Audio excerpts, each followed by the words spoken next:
Bonjour, alors nous allons parler aujourd'hui des dieux de la Grèce et des rapports que les hommes entretenaient avec ces dieux. Alors nous connaissons aujourd'hui quelques grandes religions monothéistes, le judaïsme, le christianisme, l'islam, et ces religions ont un certain nombre de points communs, et nous allons en parler rapidement pour voir justement en quoi la religion des Grecs était totalement différente, radicalement différente des religions que nous connaissons aujourd'hui. Alors par exemple, aujourd'hui, vous savez que celui qui est un croyant, il va se rendre dans un temple, soit une synagogue, ou une mosquée, ou une église, et il va pénétrer à l'intérieur de ce temple pour prier, pour s'adresser à son Dieu. Alors déjà, il y a une particularité, c'est que les Grecs, effectivement, ont des temples, mais ne rentrent pas dans ces temples. Ils n'ont même pas le droit d'y accéder. Les Grecs restent à l'extérieur des temples. Alors ça peut vous paraître étonnant, mais ensuite je vais vous expliquer pourquoi. Ensuite, vous savez que dans nos religions modernes, le croyant fait une prière pour s'adresser au Dieu. Le rapport essentiel du croyant à ces dieux, aujourd'hui, c'est essentiellement la prière. Alors on prie Allah, ou Jésus, ou Adonai, enfin quelle que soit sa religion, et voilà. Et le rapport que les hommes entretiennent avec la religion, c'est qu'on s'adresse à Dieu. Et en fait, justement, dans l'Antiquité, il n'existe pas, ou de très rares exceptions, il n'existait pas de prière. Vous voyez, le rapport des hommes aux dieux ne se fait pas par la prière. Vous voyez, donc c'est tout à fait déjà une particularité. Alors, et troisième particularité, vous savez que nos religions modernes, et je reprends encore les trois grandes religions que nous connaissons, sont ce que l'on appelle des religions du salut. C'est-à-dire que les religions nous apprennent à faire la distinction entre le bien et le mal, et globalement, chacune de ces religions promet le paradis sous une forme différente à chaque fois, mais en tout cas, on promet une récompense à ceux qui ont été justes, ou les gentils, et puis l'enfer et une punition, un châtiment pour ceux qui ont été méchants, et une vie éternelle éventuellement. Alors, troisième particularité donc, de ce monde grec, c'est que le monde grec, les dieux grecs, ne promettent aucune vie éternelle, il n'y a aucune récompense, et c'est pas des religions du salut, c'est-à-dire que le Dieu, les gens qui vont prier, enfin les gens qui s'adressent à leur Dieu ne s'adressent pas à leur Dieu pour avoir le pardon de leurs péchés ou pour avoir accès à la vie éternelle. Vous voyez, c'est pas du tout ce rapport-là qui est entretenu avec les dieux. Vous voyez, donc vous commencez à comprendre que nous sommes donc dans un monde religieux qui est totalement différent. Donc nous maintenant, nous allons expliquer en quoi consiste le monde des Grecs, la religion des Grecs. Alors, je vous disais tout à l'heure donc que les Grecs ne pénètrent pas à l'intérieur de leur temple. Alors, qu'est-ce qu'ils font?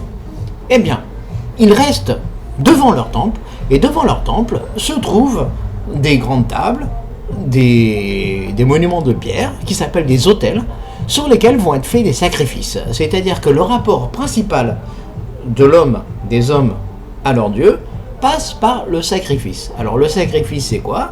C'est soit ce que l'on appelle un sacrifice sanglant, on va égorger un animal, faire couler son sang et ensuite le consommer, ou soit des offrandes, donc des offrandes, c'est-à-dire on va prendre des fleurs, des fruits, ce que vous voulez. Donc en tout cas, c'est des cadeaux, des offrandes que l'on va faire aux dieux. Donc sur le sacrifice ou l'offrande, donc on remet des cadeaux aux dieux, mais ces cadeaux ne se font pas donc à l'intérieur des temples, mais à l'extérieur des temples.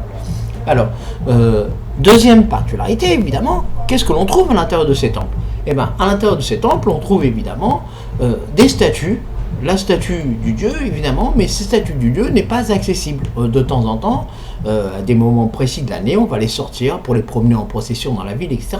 Mais le temple constitue le sanctuaire sacré, la maison du dieu dans laquelle personne n'a le droit d'entrer. Alors, tout à l'heure, je vous parlais d'une autre particularité de ce rapport des Grecs à la religion, c'est le fait que la religion grecque ne connaît pas la notion de salut.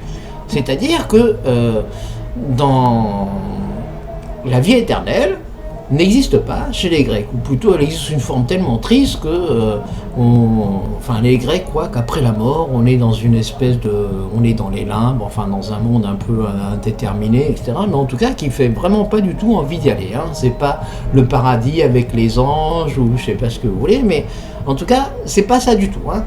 Donc, le problème, c'est que non seulement la religion grecque ne promet pas l'immortalité aux hommes, mais l'immortalité est même dans la religion grecque le point de séparation radicale entre les hommes et les dieux. La religion grecque, elle a quelque chose de, en même temps, terriblement brutal et en même temps qui est une sorte de vérité qui est révélée et qui est acceptée, c'est que les dieux seuls ont accès à l'immortalité. Les dieux sont appelés les immortels. Les dieux sont les immortels, ceux qui ne connaissent ni la vieillesse, ni la maladie, ni la souffrance, ni la mort. Et les morts les hommes sont ceux qui, justement, parce qu'ils sont des hommes, sont voués à la vieillesse, à la maladie, à la mort, etc. Donc, les bienheureux, les dieux, on les appelle le plus souvent les bienheureux, les immortels. Et cette immortalité, c'est même ce qui sépare les hommes des dieux. Vous voyez, donc il n'y a aucune promesse d'immortalité. Alors, et un autre point, en ce qui concerne cette différence essentielle entre la religion des Grecs et nos religions modernes, c'est l'idée que aujourd'hui, vous savez qu'il existe ce que l'on appelle des prêtres. Vous savez, des prêtres, c'est des gens dont la fonction, alors que ce soit des curés ou des rabbins ou des imams, c'est des gens dont la fonction est d'être un peu des intermédiaires de la religion. C'est-à-dire que lorsque vous allez dans une église, vous trouvez un curé, si vous allez dans une synagogue, vous allez voir un rabbin, si vous allez dans une mosquée, vous allez voir un imam, et c'est lui qui est chargé de guider la prière, voilà, toutes ces fonctions religieuses, c'est une sorte d'intermédiaire entre vous et la religion. Eh bien, ces intermédiaires-là n'existent pas dans la religion grecque. Ils n'existent pas en soutane ou autrement. Il n'existe pas en Grèce de gens dont la fonction soit précisément de s'occuper de la religion. Ou plutôt, ils existent, mais dans des endroits très limités, dans certains sanctuaires, etc. Mais dans une cité grecque traditionnelle, normale, ce type de personnage n'existait pas. Lorsque une fête est organisée pour le dieu, lorsqu'une procession est organisée, lorsque les gens de la cité, par exemple en particulier à Athènes, doivent se rendre au temple, etc., la procession, la cérémonie religieuse, le sacrifice est organisé par ceux qui gouvernent la cité, par les magistrats de la cité. C'est-à-dire que la religion est prise en charge entièrement par la cité. Et les personnes qui s'occupent de la religion, l'organisation des sacrifices, etc., sont les magistrats de la cité. Et enfin, dernier point, pour pas que cette leçon soit trop longue, il y a déjà des choses qui ont été dites, c'est l'importance du sacrifice. C'est-à-dire que n'importe quel... voilà comment se déroule en gros une cérémonie religieuse en Grèce. Vous avez une procession donc, qui va rassembler les gens de la cité, qui va se rendre devant le temple, un animal va être sacrifié, et ensuite, le moment le plus important, c'est le partage des viandes de cet animal qui a été sacrifié. C'est-à-dire qu'une fois que l'animal est sacrifié, déjà le sacrifice est déjà un acte extrêmement important, mais l'acte le plus important, c'est ce partage des parts de la bête qui a été sacrifiée et découpée, et des tables vont être dressées. Autour de ces tables vont s'installer les Athéniens ou les Corinthiens, quel que soit la scène dans laquelle on se trouve, et le partage de la viande, le fait de s'asseoir ensemble aux mêmes tables, les Grecs se définissaient comme ceux qui s'assoient aux mêmes tables. Vous voyez, le fait de s'asseoir aux mêmes tables et de partager la viande de sacrifice est un moment important de la cohésion, de l'unité de la cité. Les Grecs se définissent leur unité comme l'unité de ceux qui participent au même sacrifice et qui s'assoient aux mêmes tables pour partager les viandes de ces sacrifices. Vous voyez, ça paraît quelque chose aujourd'hui, manger de la viande, on va au restaurant pour manger de la viande. Vous voyez, mais la consommation de viande et le sacrifice animal était un événement important dans la vie des Grecs, un élément même qui fondait leur unité. Voilà. Et dernier point important, parce qu'il y a beaucoup de choses à dire,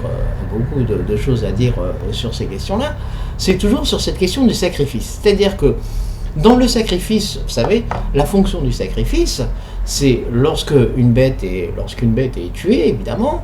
Tout à l'heure, je vous parlais de la consommation des viandes à l'instant. Et donc, quelle est la part qui revient aux dieux et quelle est la part qui revient aux hommes? Pourquoi est-ce que ce partage? Eh bien, la part qui revient aux dieux est la partie de la bête qui peut se consommer, parce que les hommes mangent de la viande, parce qu'ils sont eux-mêmes de la viande, parce que étant eux-mêmes de la viande, puisque un jour ils vont pourrir sous la terre et se décomposer comme de la viande.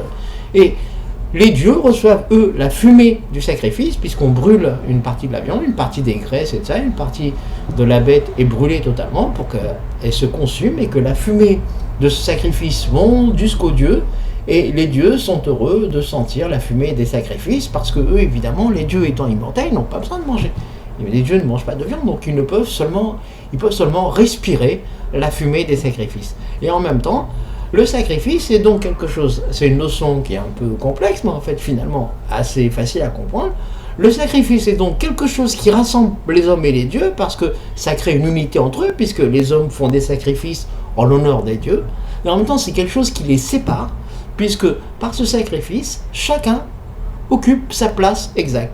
Les dieux respirent la fumée des sacrifices, parce que cette fumée, c'est ce qui correspond à leur statut d'immortalité, et les hommes mangent la viande des sacrifices parce qu'ils sont viande eux-mêmes et donc destinés un jour à pourrir sous la terre, et donc ce qui les distingue des dieux qui eux sont immortels. Voilà, ce sera tout pour aujourd'hui, nous continuerons la prochaine fois. Au revoir.